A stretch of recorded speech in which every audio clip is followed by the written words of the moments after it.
ಪ್ರಿಯಕರನ ನಂಬಿ ಗಂಡನಿಂದ ದೂರವಾದ್ಲು. ಜೊತೆಗೆ ಬಾಳೋಣ ಎಂದಿದ್ದ ಪ್ರೇಮಿ ಅರ್ಧದಾರಿಯಲ್ಲೇ ಕೈಬಿಟ್ಟು ಓಡಿದ. ಈಗ ನ್ಯಾಯ ಕೊಡಿ ಅಂತ ಪೊಲೀಸರ ಮೊರೆ ಇಟ್ಟಿದ್ದಾಳೆ ಗುಲ್ಬರ್ಗಾದ ಸುನೀತಾ.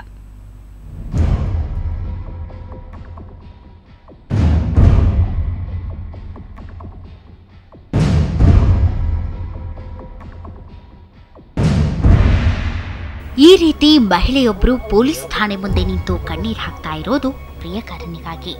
ಹಾಗಂತ ಇವರಿಗೇನು ಮದುವೆಯಾಗಿಲ್ಲ ಅಂತಲ್ಲ.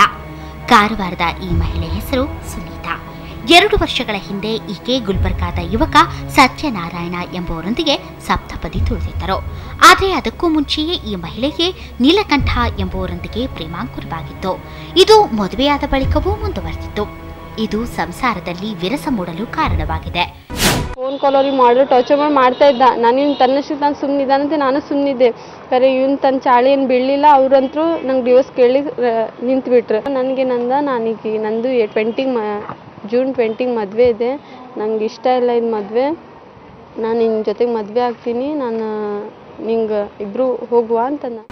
ಪ್ರಿಯಕರ ನೀಲಕಂಠನ ಕಿರಿಕಿರಿಯಿಂದಾಗಿ ಸುನೀತಾಗೆ ಸತ್ಯನಾರಾಯಣ ಡೈವೋರ್ಸ್ ನೀಡಿದ್ದಾರೆ.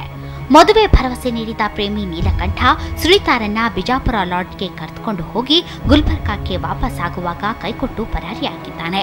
ಸೊ ಸುನೀತಾ ನ್ಯಾಯಕ್ಕಾಗಿ ಪೊಲೀಸರ ಮೊರೆ ಹೋಗಿದ್ದಾರೆ. 7ನೇ ತಾರೀಕು ಕೇಸ್ ರಿಜಿಸ್ಟರ್ ಆದ ನಂತರ 7ನೇ ತಾರೀಕು ಸಾಯಂಕಾಲ ಆ ಹುಡುಗನ ಕಡೆಯವರು ಮತ್ತು ತಂದೆ ತಾಯಿಯವರು ಕೂಡ ಒಪ್ಪಿದ್ರು, ನಾವು 5 ದಿವಸ ನಮ್ಗೆ ಟೈಮ್ ಕೊಡಿ, ನಾವು ಮ್ಯಾರೇಜ್ ಮಾಡ್ತೀವಿ ಅಂತೇಳಿ.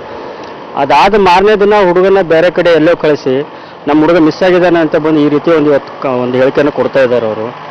ಹೀಗಾದ್ರೆ ಹುಡುಗಿ ಪರಿಸ್ಥಿತಿ ಏನು, ಹುಡುಗಿ ಎಲ್ಲಿ ನ್ಯಾಯ ಸಿಗುತ್ತೆ? ಈ ರೀತಿ ಪ್ರೇಮಿ ಇರುವಾಗಲೇ ಸುನೀತಾ ಬೇರೆಯೊಬ್ಬರೊಂದಿಗೆ ಮದುವೆಯಾದ್ರು.